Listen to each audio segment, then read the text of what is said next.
किशन हमार तौली दे किशन। अरे अरे का हो गेल काहे झगड़ा करत रसो? देखा ना भाई ये हमार तौली पहिर के भाग आइला। दे दे बेटा। ना देब ना। दे दे दे हमार तौली दे। अरे किशन का भाई तोर छोट भैया ना हो। ते नहीं के जानत माई दूसरे के तौली पहनल हाइजीनिक ना होला। हाइजीनिक ना होला? हाइजीनिक ना माई हाइजीनिक ऐसे बैक्टीरिया फैलेला तब बीमारी हो जाला। अच्छा भाई भाई का कपड़ा पहनने से बीमारी होला हैं? भाई भाई का खून अलग होला का? हाँ कपड़ा तक कपड़ा भाई भाई के खून भी अलग होला। भाई भाई का खून अलग होला? भाई त भाई माँ बाप बेटा के भी खून अलग होला। अब देख हमार खून है ए पॉजिटिव, एक गधा के खून है ए नेगेटिव, आ भैया के खून बी नेगेटिव, आ बाबूजी के खून ए बी नेगेटिव है। इनका के डॉक्टरी बाद में सिखाइए। हमरा ऑफिस जाके देर होता तोरा का हॉस्टल छोड़ी के नहीं बता पहले। देखा ना भैया हमार तौली नहीं की देत। किसान तौली दे कर ना दे। हमने चना के पहन ले भैया ने की पहन ले भैया ने हमारा भैया हुआ हमारा तौली दे के सरकार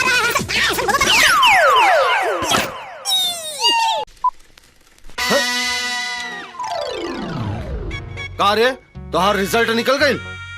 हाँ निकाल गई। का भइल? का होई फेरू फेल हो गई नी। अब देखे तारू फेल हो गइल और फोफिया खाता।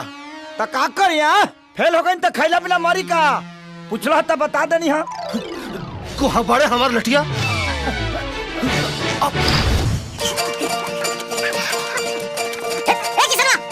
चुपचाप हमारा लठिया दे दे। आज बताता हूं तोरा के हमनी के फेल भेले के रिकॉर्ड तो बनिए गइल है किसना बार-बार फेल होला तब तोरा शर्म ना आवेला। अब तोर पढ़ाई लिखाई छोड़ा के तोरा से खेते जुतवाई। जाओ जब कह रहा है कि खेत में काम नहीं करेंगे तो नहीं करेंगे। अच्छा ले भाजी देखिए हमको घर में ले जाके खूब मारिए ना लेकिन के सामने मत मारिए। अरे करिए के देखे के चक्कर में तब फेल हो जाने रे। हम कह रहे हैं कि महिलाओं के सामने मत मारिए हमारा भी प्रतिष्ठा है। अरे बाहर है तोर प्रतिष्ठा। तो कह रहे हैं ना बाबूजी बाबूजी हम पास हो गए नहीं बाबूजी, पूरा कॉलेज में फर्स्ट आइल बानी बाबूजी। वाह देख ये फर्स्ट आइल बा अतः फेल हो जाने। तो कहे नहीं फेल होंगे हम, हमारे ऊपर सब लड़की समाज का लोड है, इनका ऊपर कल्ची का लोड है। बारे बहुत तू मुख्यमंत्री के इलेक्शन लड़ता रहे ना रे। चुप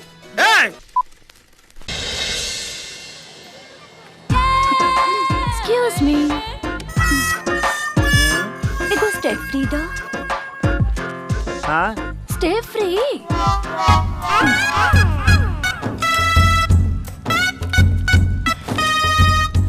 अरे एके पेपर में काहे बांध देता रे?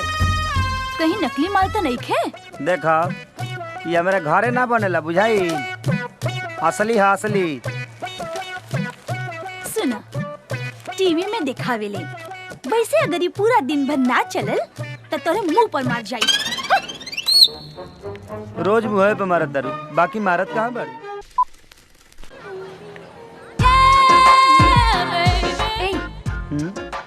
एगो छतरी दो। छतरी है मैडम, ये स्टेशनरी दुकान ना है, दवाई दुकान है। ये अलुआ चाउरा छतरी ना बेचला, दवाई बेचला। छतरी मतलब कॉन्डम। नहीं खे का? ना बानू बा। चलो दा।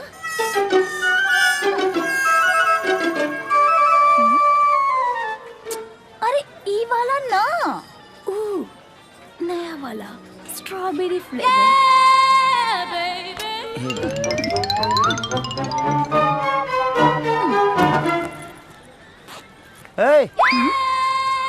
पैसा दा पैसा है में पूंजी लगल बा, तारा सामान खनी फ्री में ना मिलेला। ई पैसा कब वो गंगा में डुबकी लगौले हुआ?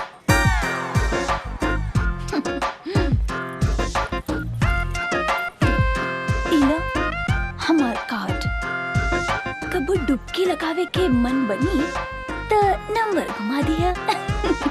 बाय। हे भगवान कहाँ फंसा देले भैया हमारा के।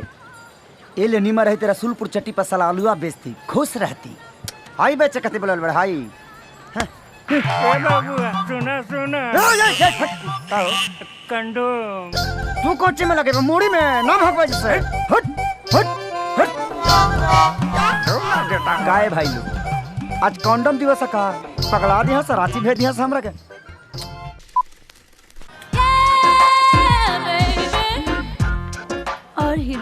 का हाल बा? ठीक बा।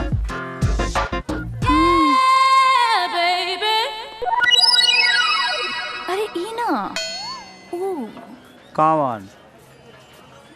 एके ना लेवे पे जन 72 घंटे के अंदर लिहल जाला। कौना बलब के दिया हिया रे?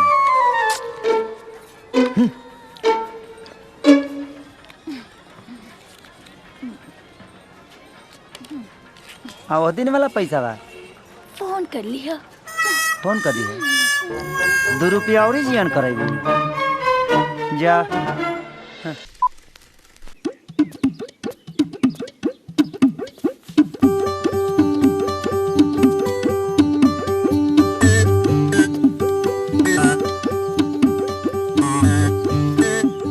मेहरबान कदरदान एक कोठी का अभिमान के हनुमान प्रसाद के सादर प्रणाम।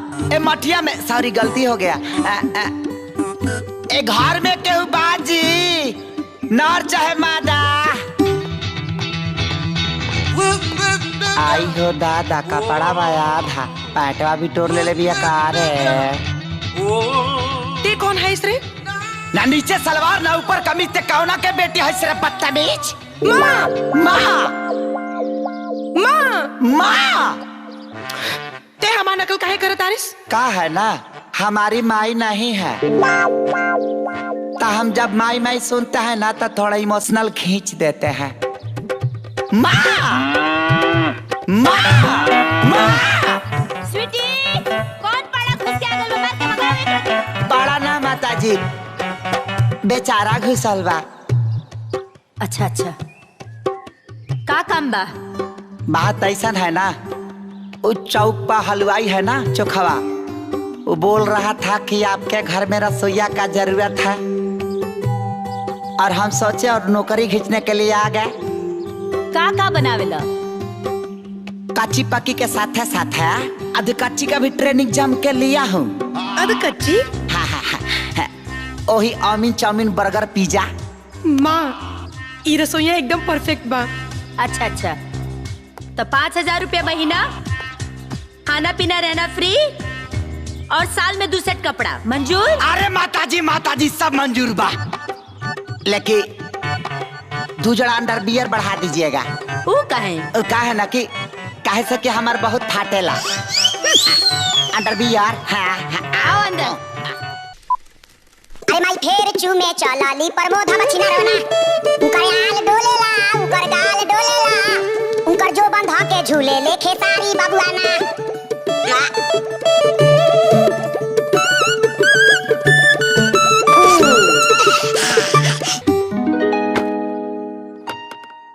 माई पानी गरम हो गइल बा आके नहा ली।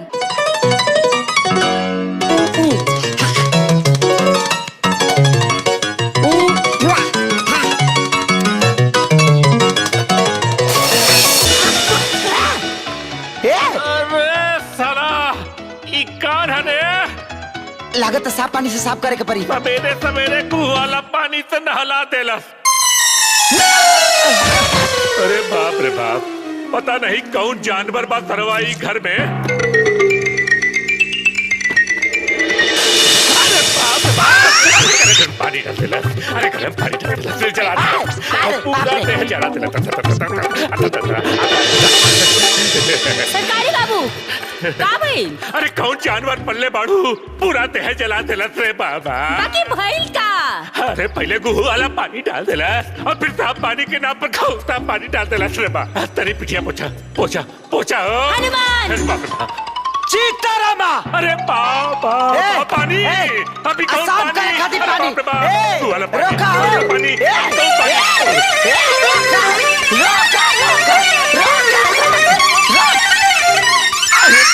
अरे बाप बड़ी तेज पर आता रे तनी धीरे धीरे लगा रहे तेल। चुप रहा। पता नहीं कोने भट्टी में जर के अइले हैं आधा कटोरा तेल का पिछवाड़ा खा गई। तब कहता है धीरे कर धीरे कर। अरे इतना देर पहले ही से जरा था तया और जरा मत रहे तेरी कहाँ से लगा मारा यही रहा। कैसन मेहरारू मिलल हरे। अरे अरे बाप रे बाप।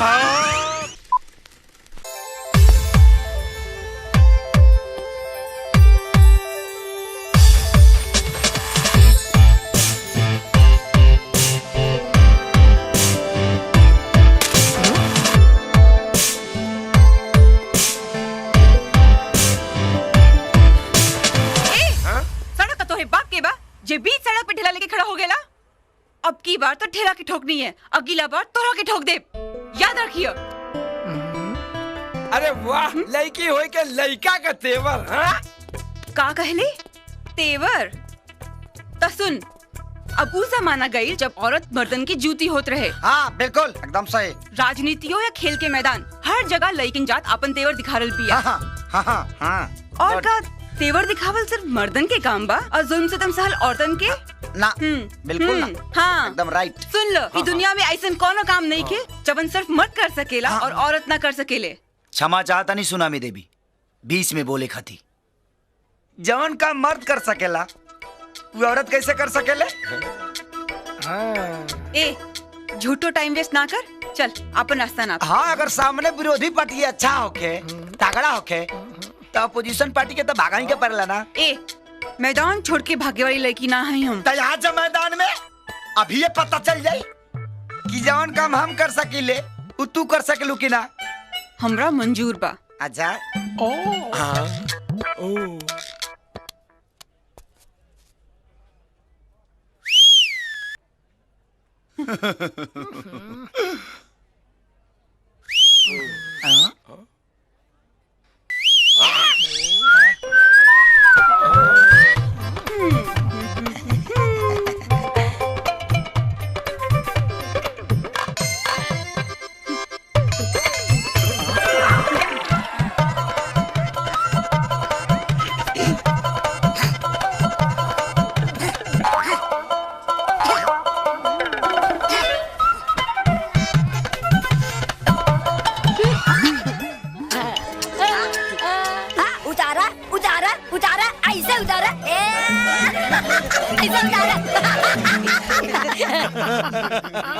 चल हट, जाहिल गवार कहीं के।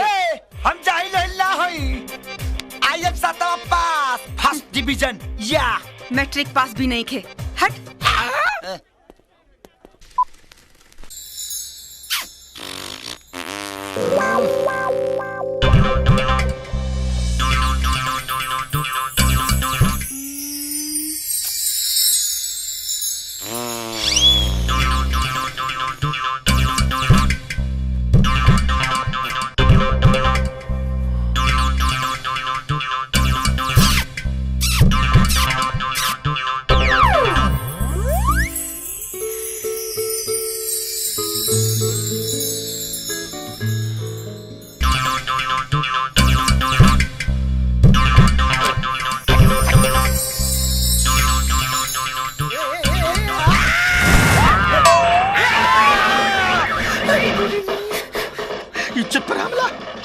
बड़ा हफ्सी बाड़े है भाई। हे भगवान, ये कलयुग ना भटयुग आ गई। आज के डेट में लड़का लोग भी सुरक्षित नहीं कर सक रहे भाई।